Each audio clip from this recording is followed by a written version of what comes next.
As the scripture just said, for God alone my soul waits in silence, for my hope is from him. He alone is my rock. And as I said this morning, as kind of putting this together and figuring things out, it's kind of appropriate for today of talking about spirit and faith. And I'm sure you're wondering what R&R means. Well, first of all, I thought about rock and roll, and when I did that, I thought, well, I could do a 20-minute drum solo for you. And then I heard my mom and dad in my ear going, aren't you done yet? But it is spirit and faith, R&R. In the Gospels, we read in the Bible, in a multitude of places, about Jesus' strength in all that he endured. And throughout, we are reminded of our own strength from relying on God. Trusting in his will, having faith, maintaining the spirit of his love, for no matter what difficulties, tribulations, uncertainties we face, we can always draw on the strength of God to get us through whatever it might be. I do believe that. And this past week has been a little trial of that, which will lead up to my vulnerability today and what I'm going to share with you. Many of you know that we've been struggling through this year with Luann, who's my spouse, who's not here today you'll understand why. Her brother passed away last weekend. And then she had some heart issues this week that ended up in the emergency room for a multitude of hours. She is doing better. I have the Holter monitor to take back to the hospital this morning. But with that, sometimes your faith and your spirit can be shaken. So the spirit and faith R&R is kind of rock and roll. Of God being our rock, and we continue to roll with it. Also with rest and relaxation. To rest in God's grace, in God's spirit, in God's strength. And relaxation is sometimes being able to step back and just take a deep breath and say, it's really going to be okay. I'll get through this. There's a light at the end of this tunnel, and we're going to deep breathe and hang on, and we're going to get there. The other part of that R&R is renewal and restoration. And when we go through those hard times of tribulations and difficulties, and we question our own faith, and we wonder where we're going to get the spirit again, we have to step back and hang on to that. So when we keep the spirit, what does that mean? So it is energy and core values that we have. It's a tradition that we have in faith. So then when we think about faith, what does that mean? So when we say keeping the faith or keeping the spirit, it's the memory of enthusiasm we have, or the memories that we have of a person, or an activity, or an event, or something that happened along in our lives. So I'm going to talk a little bit today about spiritual strength and about regaining faith. In my early 20s, just a couple of years ago. Who's laughing? Anyway, is when I graduated from nursing school, my life was pretty well planned out. I was getting married, I was moving to Jacksonville, Florida. The man I was marrying was an air traffic controller for the Navy. I was going to graduate from nursing school. Wedding was planned, going to take state boards, get married, move to Florida.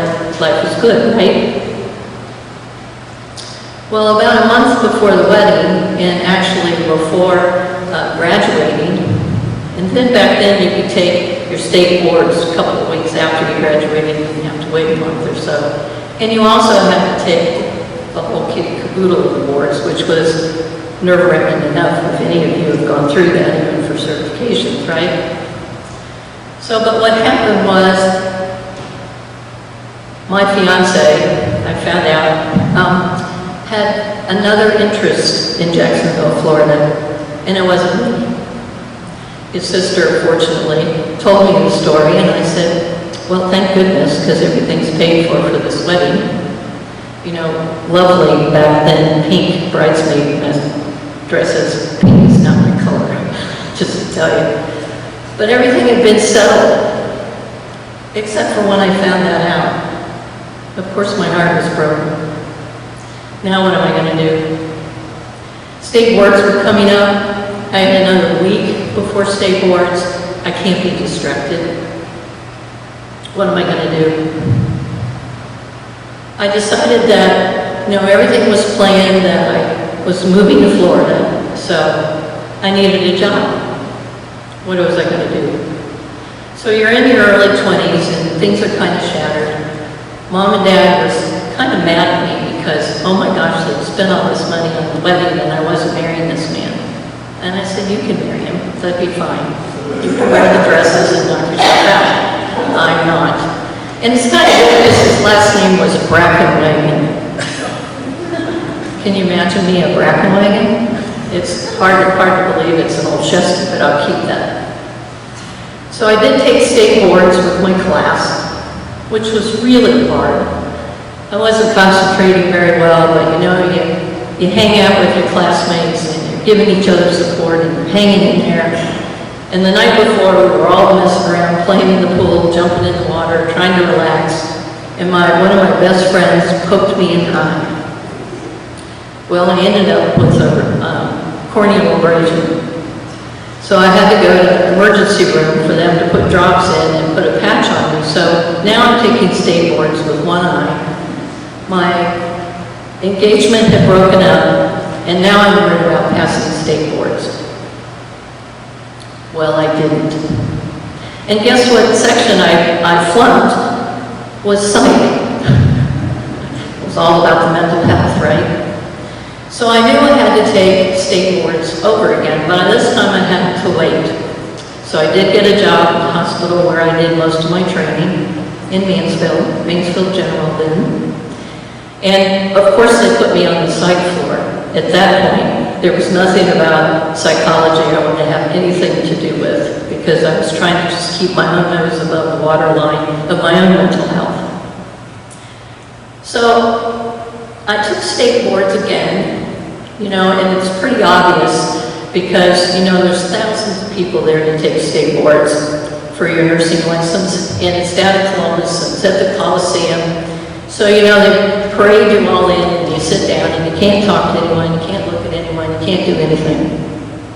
So then the flunkies, they bring in all together, like the remedial class in front of everybody, to say, oh my God, I hope that's not me, to sit down. I retook the psych, and son of a gun, I passed it, did fine. Now what am I going to do? Well, I decided that I needed a new start, all the way around. So I applied for a position down at Ohio State University Hospital on their surgical oncology unit. I didn't know anything about surgical oncology, but in your early 20s, you're going to learn, right? That unit was remarkable.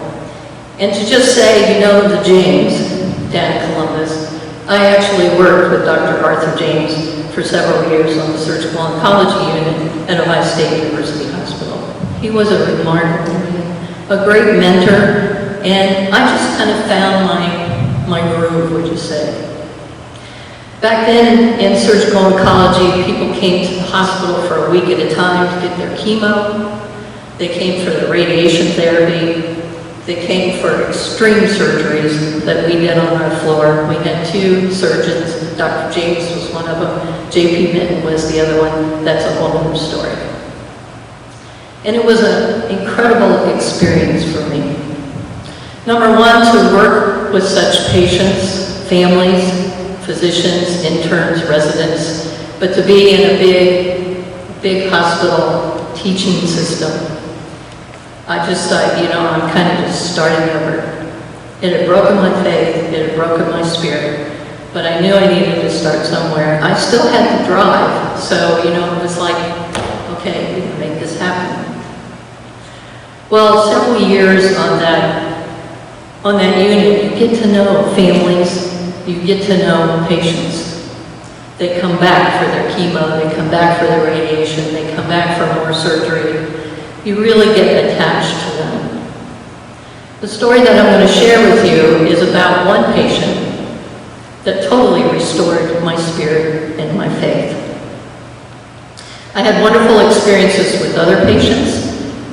Bob Johnson, I remember, a lot of people came and they died on our unit. It was not unusual for us to lose 10 to 13 patients a week. And after a while, you feel like you're just becoming numb.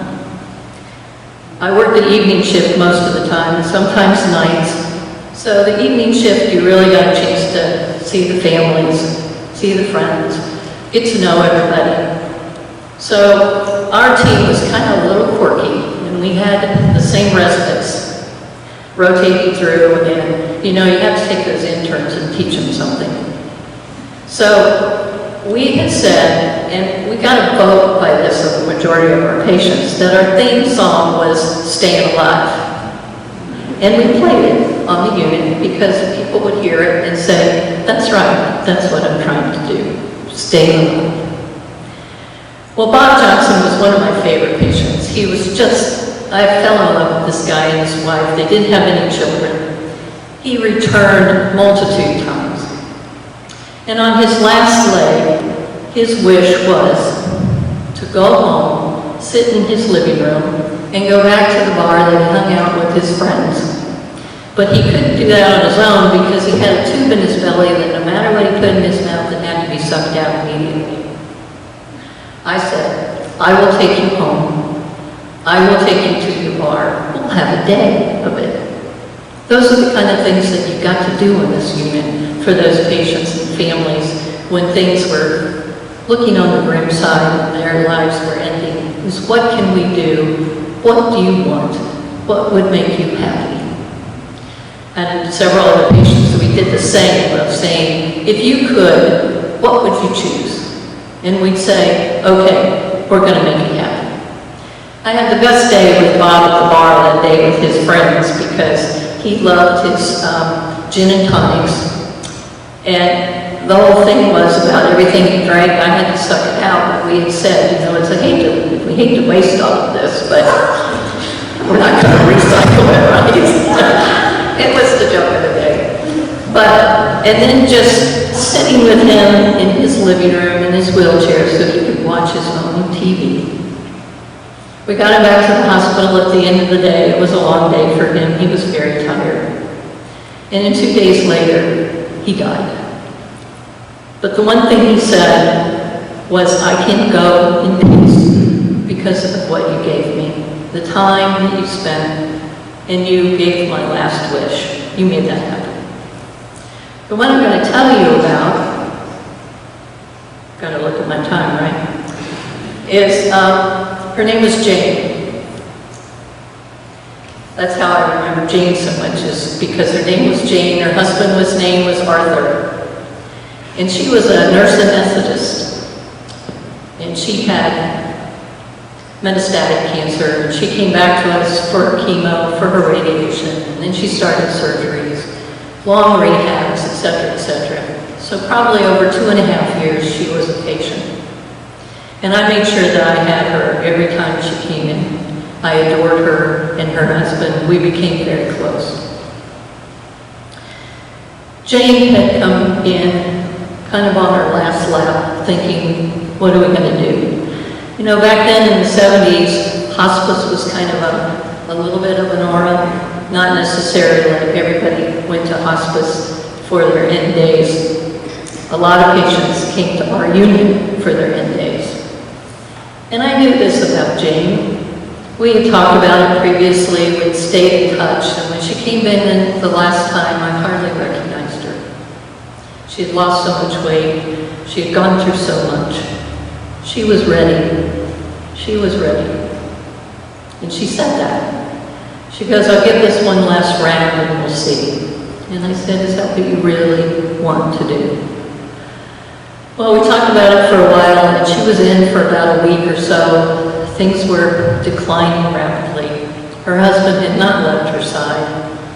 And I said to him one evening, I worked 3 to 11. and he really needed to get some sleep. And I said, Arthur, if you trust me in the hands that I take care of your wife, why don't you go home tonight and get some sleep? I'll stay with Jane. I'll sit by her bedside tonight and I'll make sure that she's comfortable, she's well taken care of, and you can rest knowing that I'm sitting next with her. He agreed. I was very glad to do this. Of course, after working 3 to 11, I was tired too, but I'd do anything for her. Arthur went home. She, back then, you had double rooms, but she was next to the window. I sat with her all night, and she was in and out of consciousness. We had short conversations, and she would drift off, but I continued my conversation because I was talking through about losing my spirit and losing my faith, and that I was here on this unit for a reason. I felt at that point I had been called to that unit for a reason. So I held her hand all night. I didn't move. Okay, I went to the bathroom a couple of times, but I didn't move. I stood there. I sat there. And it was just cracking dawn. I was sitting next to her bed, kind of looking out the window. It was just beginning, sun coming up, just barely. I looked at her. She was still quiet, but she was calm. She was peaceful. She was still breathing. Very low, very shallow. I put my hand on her chest. I had her hand, and she took her last breath. As the dawn of the sunshine came through that window, I saw her spirit rise from her body, and it looked like the Jane I met 2.5 years ago. It was the perfect, and it just disappeared. It was so quiet. It was so peaceful. And I just sat there for the longest time, saying, this is what faith, this is what spirit, this is what believing is about. And you were supposed to be here. I called Arthur, and I told him, I said, Jane peacefully passed a few minutes ago. And he came in, and I hadn't done anything at that point. I stayed with her. I had called the attending physician. Back then, nurses couldn't pronounce. So I had to wait for the resident and the intern to come in. And I knew I had to wait for a while, so we just sat there in the peace. As the sun came up, it couldn't have been more perfect. My spirit and my faith was restored that day. Spending that time with this woman, having the opportunity to meet this man and have that experience on this unit was just amazing to me. So keeping the spirit alive is having that energy, having those core values, hanging on to tradition, to stay strong and continue believing no matter what you're going through, and to trust. It's okay just to be quiet, to sit.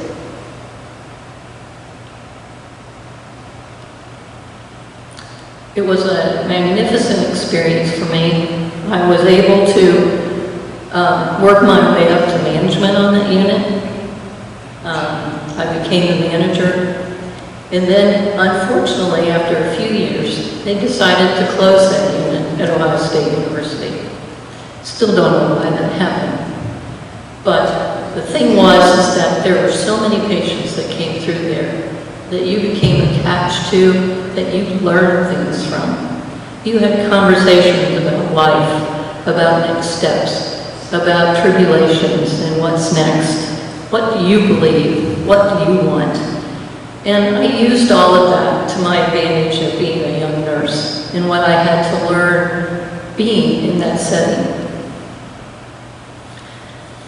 So I just want to say to all of you this morning in sharing that experience that keep the spirit alive, keep your faith strong, continue to believe in whatever, And keep those memories of those people, places, and things that actually feed your spirit.